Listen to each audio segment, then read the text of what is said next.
दोस्तों नमस्कार। बिहनिया संजय से मैं कौशल तिवारी। क्या छत्तीसगढ़ में पत्रकार अपने आप को असुरक्षित महसूस कर रहे हैं? क्या छत्तीसगढ़ में पत्रकारों के खिलाफ सत्ता का कहर चल रहा है या सत्ता पत्रकारों की उपेक्षा कर अपनी मनमानी कर रही है? ये सवाल हम इसलिए उठा रहे हैं कि कल एक बार फिर से प्रेस क्लब रायपुर में पत्रकारों ने कांग्रेस की राष्ट्रीय प्रवक्ता साधना भारती के सामने फिर पत्रकार सुरक्षा कानून पर सवाल उठाते हुए साधना भारती को घेरने की कोशिश की।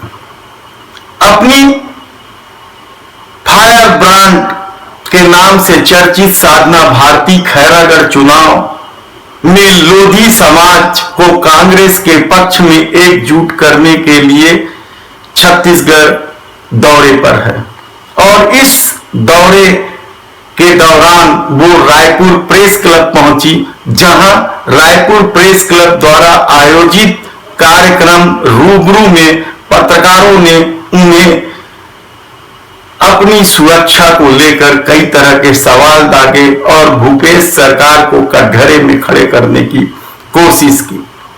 हालांकि साधना भारती अपने चिर परिचित अंदाज में यह कहकर बात को टालने की कोशिश की कि पूरे देश में पत्रकारों के साथ असहज व्यवहार किया जा रहा है और मोदी सरकार और भाजपा सरकार में पत्रकारों पर हो रहे अत्याचार को लेकर उन्होंने कई तरह के आंकड़े पेश किए और यह भी कहा कि छत्तीसगढ़ में या कांग्रेस की सरकार में ऐसा नहीं होता है। यदि ऐसा कुछ हो रहा है और मुख्यमंत्री ने यदि वादा किया है कि वे पत्रकार सुरक्षा कानून बनाएंगे तो वे निश्चित रूप से मुख्यमंत्री से बात करेंगे और जल्द ही जल्द पत्रकार सुरक्षा कानून बनाएंगे। लेकिन ये एक गंभीर सवाल था। इसकी गंभीरता इसी से समझ लेनी चाहिए कि लगातार इस मुद्दे पर 7-8 मिनट तक पत्रकार सवाल करते रहे और साधना भारती इन सवालों में असहज महसूस कर रही थी। इससे पहले साधना भारती ने भारतीय जनता पार्टी मोदी सत्ता के खिलाफ महंगाई, बेरोजगारी और यहां तक कि किसान आंदोलन को लेकर तीखे वार किए। अपने तीखे हमले के लिए चर्चित साधना भारती ने कहा कि देश में आर्थिक स्थिति बेहद खराब है, बेरोजगारी चरम पर है और महंगाई मोदी सत्ता से संभल नहीं रही है।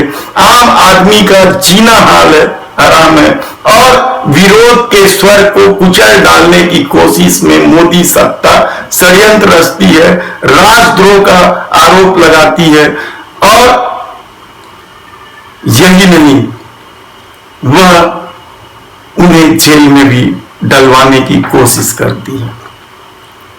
साधना भारती ने यह भी कहा कि किस तरीके से 5 रुपए महंगाई बढ़ने पर कांग्रेस शासनकाल में पूरी भाजपा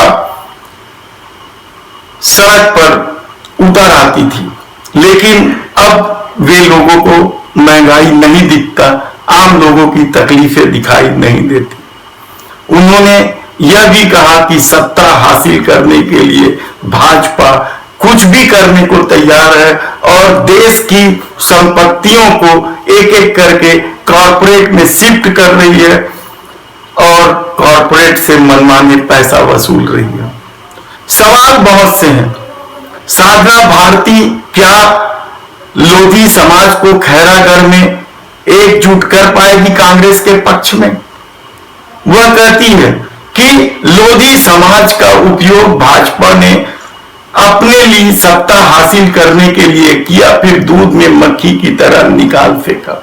वह उदाहरण देती है, वह कहती है कि उमा भारती यदि लोधी समाज की बड़ी बेटी है तो साधना भारती छोटी बेटी है और छोटी बेटी बड़ी बेटी के साथ या लोधी समाज के साथ हुए अत्याचार को लेकर मुखर है और वह यह बात खैरागढ़ की जनता को भी बताएगी कि किस तरीके से भाजपा ने लोधी समाज का उपयोग किया और किस तरीके से उमा भारती के साथ व्यवहार किया। सवाल यह नहीं है कि खैरागढ़ चुनाव का परिणाम क्या होगा, क्योंकि ज्यादातर चुनाव उपचुनाव सत्ता के अनुकूल होते हैं, लेकिन भाजपा ने अपनी पूरी ताकत लगा दी है। दोनों ही दलों ने, कांग्रेस और भाजपा दोनों ने यहां लोधी समाज के व्यक्ति को टिकट दिया है। महिला सशक्तिकरण की बात करने वाली साधना भारती ने कहा कि सरोज वर्मा को टिकट देकर कांग्रेस ने एक मौका दिया है महिला सशक्तिकरण के लिए। उत्तर प्रदेश में 40% महिलाओं को टिकट देकर प्रियंका गांधी ने महिलाओं के सशक्तिकरण की दिशा में कदम बढ़ाया है। चुनाव परिणाम को लेकर वे ज्यादा चिंतित नहीं है। वे कहती हैं कि भाजपा का प्रोपोगेंडा धर्म और जाति के आधार पर की जा रही राजनीति ने उन्हें जीत जरूर दिला दी है, लेकिन उनके पास भाजपा के इस जीत को रोकने के लिए कोई उपाय नहीं है।